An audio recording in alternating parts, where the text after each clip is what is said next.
Last time we talked about biased and heuristics, slow thinking. Hmm. What do you want to talk about today? Well, that's a What are good, you excited about? it's a good question. A lot of people are excited about politics, not always in a positive way. And Fail for you.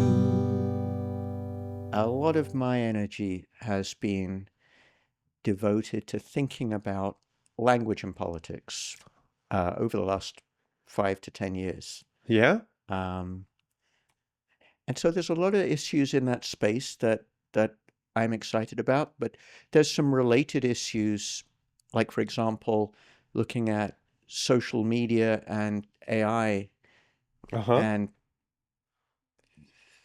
policy in those domains. So, what would it be to have well regulated, or let's not say well regulated, effective? What is the type of discussion people want in public forums, and how do we achieve that, whether it's through regulation or whatever? Those are difficult questions. If we look at AI, which is changing the landscape that we live Yeah. in, we can be interested both practically, what are those things? Yeah. Um, but we can also be interested in what should they be and how do we govern that? Do we need to govern?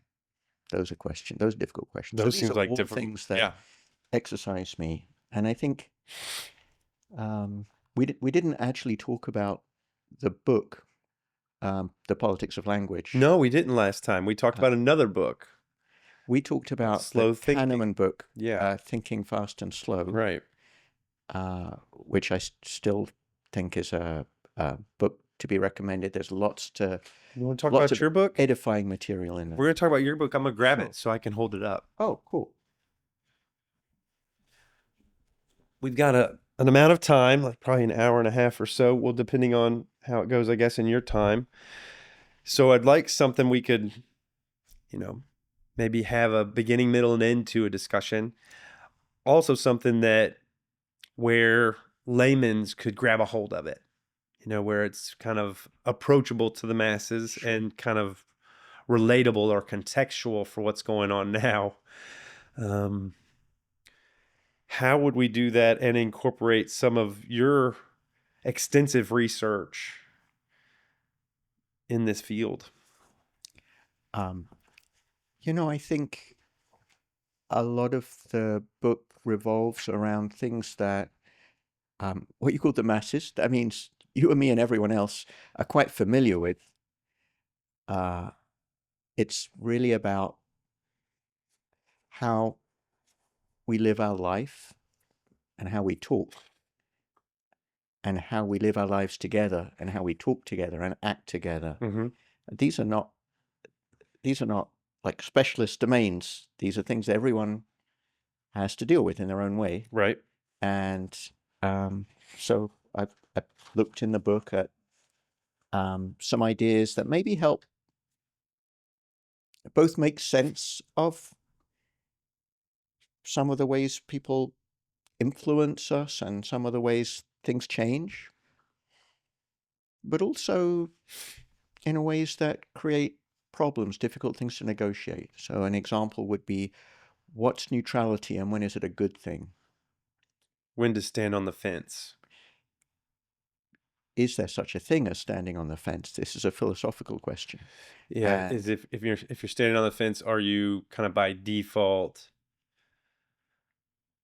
supporting one side or the other? yeah, so that's a topic that we can talk about because uh, the metaphor of the fence suggests it's the same on both sides. Yeah. But what if the playing field was not level and there's a power asymmetry, Yeah. or the people on one side, let's say the people on one side are, um, according to your values, doing things that are problematic. And hidden within this is almost an invitation for folks to participate, to recognize the imbalance and to maybe come to the conclusion that sitting on the fence is supporting the powerful side, Right. where they might want to make a decision or spend some time or energy kind of researching and yeah, decide which side they're actually on. There are two things. It might be an invitation to act, but it might also be an invitation to avoid hypocrisy by accepting that you've made a decision to remain silent on an issue or to speak on an issue in a way that you would like to regard as neutral, but you have to recognize is actually more nuanced. Because I think we often allow ourselves to feel fine by just saying we're being neutral or objective, when in fact failing to take sides is anything but neutral. Yeah. It's a declaration of equality or unimportance of the decision. So we should live with that if that's the decision we make. And we might make that decision for good reasons. Our jobs may be in danger, our livelihoods, we may be in physical danger. So Yeah. let's say we know people who are so worried by the current situation that they're trying to find ways to live in other countries. Hmm. You might know people like that. Yeah.